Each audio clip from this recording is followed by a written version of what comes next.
Hello friends. இன்னைக்கு நம்ம இந்த வீடியோல என்ன பார்க்க போறோம் அப்படின்னா, பொதுவா master tips and tricks videos போட்டுட்டு இருந்தோம். இதுல நம்ம சப்ஸ்கிரைபர் ஒருத்தர் கேட்டிருந்தாப்புல. இந்த மாதிரி அவருக்கு ஒரு சின்ன கிளாரிஃபிகேஷன் இருந்தது.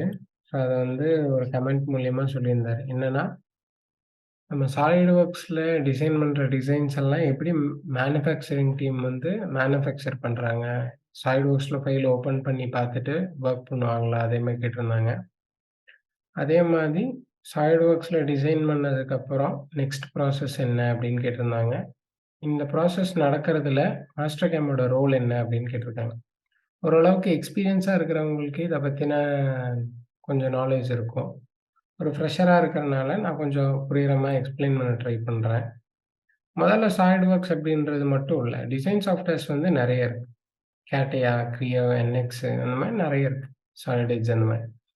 நம்ம நமக்கு குடுக்குற இண்டஸ்ட்ரியில என்ன டிசைன் சாஃப்ட்வேர் இருக்கோ, அத யூஸ் பண்ணி கிரியேட் பண்றோம். உதாரணத்துக்கு ஏரோ சைடு எல்லாமே கேட்டியா அதிகமா பயன்படுத்துவாங்க. சர்ஃபேஸ் மாடலிங்க்கு.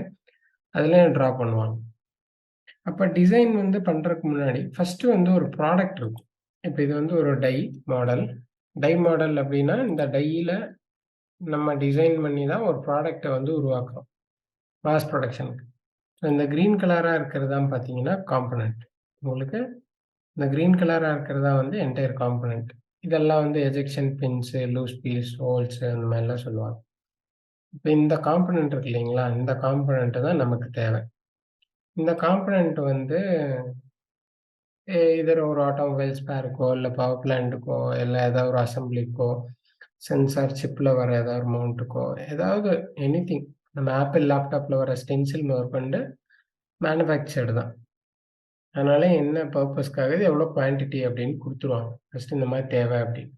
இந்த மாரி ப்ராடக்ட் இருந்தா ஃபர்ஸ்ட்டு வரைய ட்ரை பண்ணுவாங்க. இல்ல ரொம்ப அன்ஈவன் ஷேப்ஸா இருக்கு, 3டி ப்ரொஃபைல்ஸா இருக்குன்னா, 3டி ஸ்கேனிங் பண்ணுவாங்க. 3டி ஸ்கேனிங் அப்படின்றது என்ன அப்படின்னா, இந்த மாடல வச்சுட்டு அப்படியே ரேஸ் அடிச்சாங்கன்னா, ரேஸ் மூலியமாவே இத ஸ்கேன் பண்ணி, நம்மளுக்கு இத மாடலா கன்வெர்ட் பண்ணி குடுத்துரும். அது டிபெண்ட்ஸ் அப்பான் சாஃப்ட்வேர். எந்த சாஃப்ட்வேர் வேணாலும் குடுத்துரும். நமக்கு என்ன ரெக்வயர்மென்ட் ஸ்டெப் ஃபைலா, பாராசாலிடா, எஸ்டிஎல் ஃபைலா எது வேணுமோ நம்ம வாங்கிக்கலாம். வாங்குனதுக்கப்புறம், இப்ப இந்த ப்ராடக்ட் 1 நம்பர் அப்டின்னா, டைரக்ட்டா மேனுஃபேக்சரிங்க்கு அனுப்பிக்கலாம். இல்ல நம்ம கன்டினியூஸா நமக்கு நெறைய பேட்ச் புரொடக்ஷனா தேவைப்படுது. மாஸ் புரொடக்ஷனுக்கு பிளான் பண்றாங்கன்னா, இதுக்கு ஒரு ஃப்ளோ சார்ட் அப்டின்னு ஒண்ணு வச்சிருப்போம்.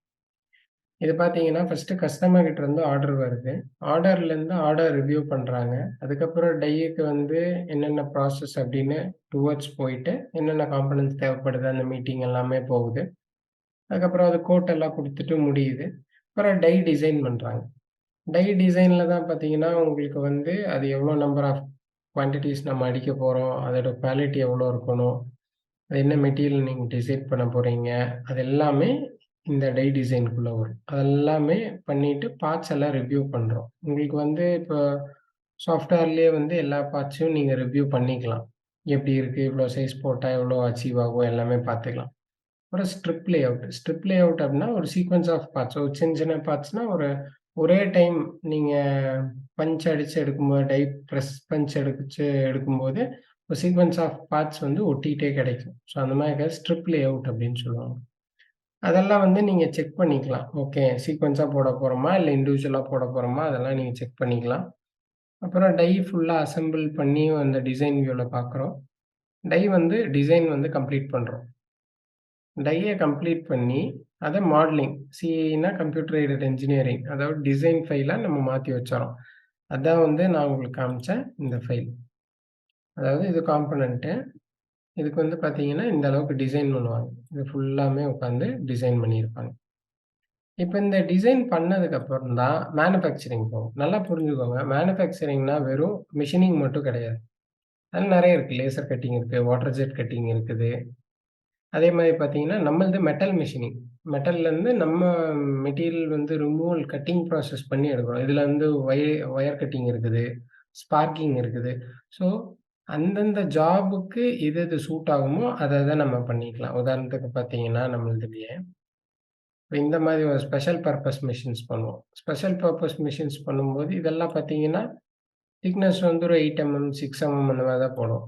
ஸோ இதெல்லாம் வந்து வெறும் போல்ட்டிங்க்காக தான். போல்ட்டிங்க்காக இருக்கிறத வந்து நம்ம 10 எடுத்து ரொம்ப லென்த்தானதெல்லாம் எடுத்து நம்ம விஎம்சில போட தேவையில்ல. இதெல்லாம் வாட்டர் ஜெட்ல குடுத்தாலே உங்களுக்கு ஹோல்ஸ் வந்துரும். இத விட தின்னா இருக்கு அப்டின்னா, லேசர் ஜெட்ல வந்து நம்ம போட்டு எடுத்துக்கலாம். லேசர் கட்டிங்ல போட்டு நம்ம எடுத்துக்கலாம். இது வந்து எப்டின்னா, உங்களுக்கு ஓரளவுக்கு நீங்க மெஷினிங் ப்ராசஸ் மட்டும் இல்லாம, நீங்க ஓவராலா மேனுஃபேக்சரிங் ப்ராசஸ் எல்லாமே பார்த்தா தான் ஓரளவுக்கு இது அண்டர்ஸ்டாண்ட் ஆகும். சரி நம்ம பேக் டூ டைக்கு வருவோம்.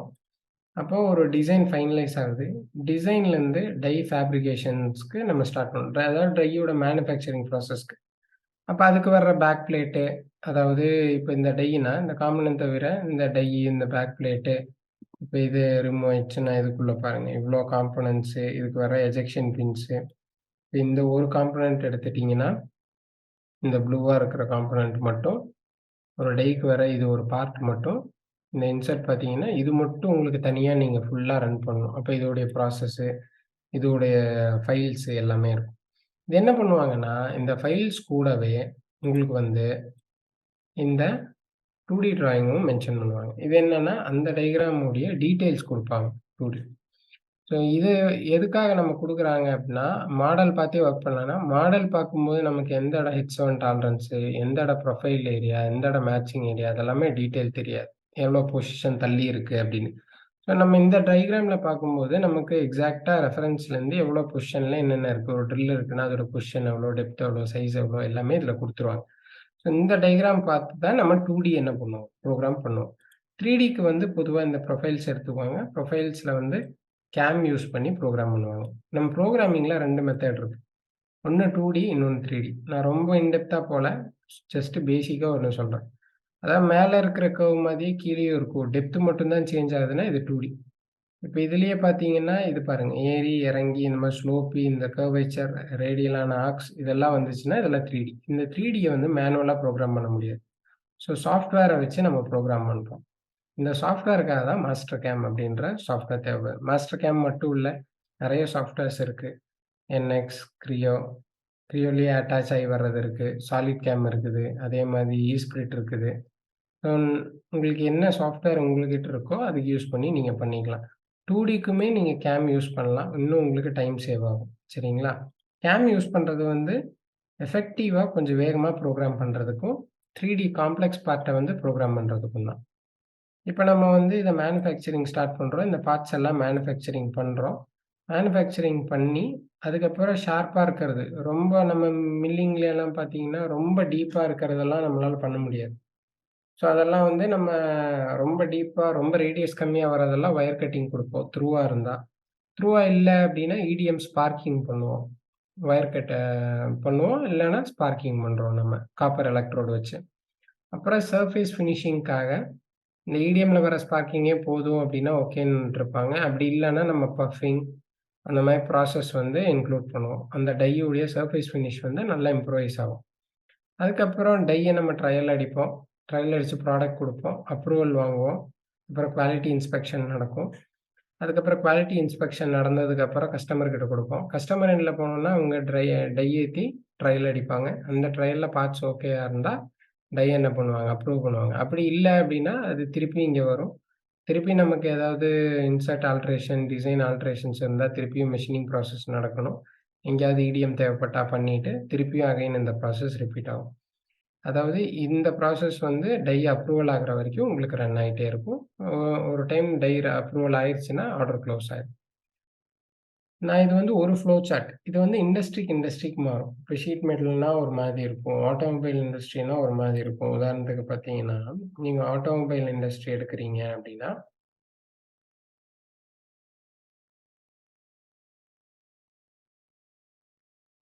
இப்ப இது பாருங்க.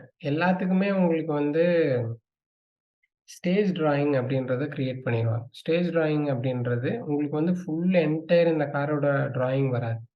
இப்ப ஸ்டாம்பிங் நடக்குன்னா, ஸ்டாம்பிங்ல என்னென்ன விஷயங்கள் எசென்ஷியலா அந்த ப்ராசஸ்ல மட்டும் நடக்குதோ, அது ஒரு டிராயிங்கா பண்ணி இங்க குடுத்துருவாங்க. ஸோ ஸ்டாம்பிங் மட்டும் நடக்கும். வெல்டிங்ல வெல்டிங்க்குண்டான டீட்டெயில்ஸ். பெயிண்டிங்ல பெயிண்டிங்க்குண்டானது. அசெம்பிளில அசெம்பிளி ஷாப்புக்கு. இன்ஸ்பெக்ஷன்ல எது எது இன்ஸ்பெக்ட் பண்ணணும். அப்புறம் இன்ஜெக்ஷன் மோல்டிங், பெயிண்டிங். இது எல்லாமே ஓரளவுக்கு ஆட்டோமேட்டட் ஒர்க்ஸ். இது இல்லாம நமக்கு மேனுஃபேக்சரிங் சைட்ல அப்படின்னும்போது, அதுக்குண்டான ப்ராசஸ் ஃப்ளோ சார்ட் வரும். இந்த மாதிரி ஒரு ஏரியாவுக்கும் ஃப்ளோ சார்ட் மாறும். அதுக்குண்டான டிராயிங்ஸ் அவங்களே குடுத்துருவாங்க. டிசைன்ஸ் அவங்களே குடுத்துருவாங்க. அந்த டிசைன வச்சு நீங்க சாஃப்ட்வேர் யூஸ் பண்ணி, புரோகிராம் பண்ணி இன்னும் எஃபெக்டிவா யூஸ் பண்றதுக்கு தான் இந்த கேம், கேட் டூல்ஸ் வந்து பயன்படுது. சரிங்களா? இது மூலியமா ஓரளவுக்கு நமக்கு இந்த டிசைன் சாஃப்ட்வேர் எதுக்கு பயன்படுதுன்றது புரிஞ்சிருக்கும். டிசைன்லேருந்து எப்படி மேனுஃபேக்சரிங் பண்றோம் அப்படின்றதும் புரிஞ்சிருக்கும். சில விஷயங்கள் உங்களுக்கு புரியல அப்படின்னா, ஃபர்ஸ்ட் நீங்க அந்த ப்ராசஸ் பார்க்க ஆரம்பிங்க. உதாரணத்துக்கு மெட்டீரியல் கட்டிங் அதாவது விஎம்சி, ஹெச்எம்சி, சிஎன்சிக்கு கீழ வர்றது எல்லாமே பாருங்க. ஒயர் கட்டிங், ஸ்பார்க்கிங், உங்களுக்கு laser cutting, water jet cutting இது எல்லாமே பார்த்தீங்கன்னா, உங்களுக்கு எந்த மாரி பீசஸ் எதுல போட்டா எஃபெக்டிவா இருக்கும் அப்படின்னு தெரியும். ஏன் நம்ம எல்லாத்தையும் எடுத்து ஒண்ணுலயே போடுறது இல்லன்னா, நம்மளுக்கு வந்து சில ஜாப்ஸ் வந்து ஹோல்டிங் ப்ரொஃபிஷியன்சி இருக்காது. அதேமாரி காஸ்ட் ஒத்து போணும். எல்லாமே ஒத்து போனா தான் நமக்கு கரெக்ட்டா இருக்கும். ஸோ இன்னும் ரொம்ப சில அக்யூரேட் பார்ட்ஸ் எல்லாம் என்ன பண்றாங்கன்னா, 3டி பிரிண்டிங்கே பண்ணிக்கிறாங்க. 3டி பிரிண்டிங் அப்படின்றது உங்களுக்கு அடிட்டிவ் மேனுஃபேக்சரிங்.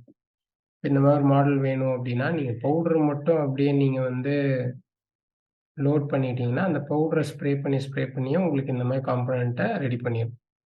அது ரொம்ப எக்ஸ்பென்சிவ் ப்ராசஸ். நார்மலா இப்ப மெடிக்கல் எல்லாம் உள்ள கொண்டு வந்துட்டுருக்காங்க. ஸோ இது பயனுள்ளதா இருந்திருக்கும்னு நம்புறேன். ஸோ அடுத்த ஒரு வீடியோல சந்திப்போம். Thank you.